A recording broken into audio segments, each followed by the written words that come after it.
Ilan lamang po ito sa mga pinakaimportanteng imahe sa ating pananampalatayang Katoliko.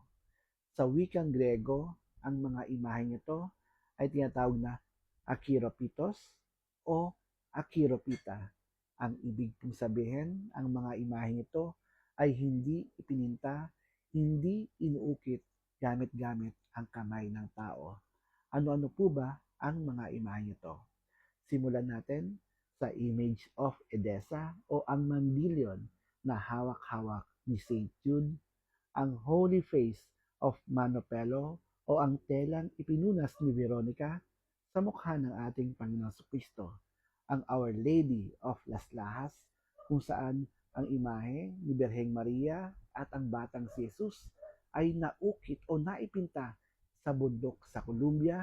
Ang imahe naman ni Birheng Maria na tinatawag na Guadalupe ay naipinta sa Tilma sa Mexico, at ang pinakahuli sa lahat ay ang imahe ng ating Panginoong Kristo na tinatawag na Shroud of Turin.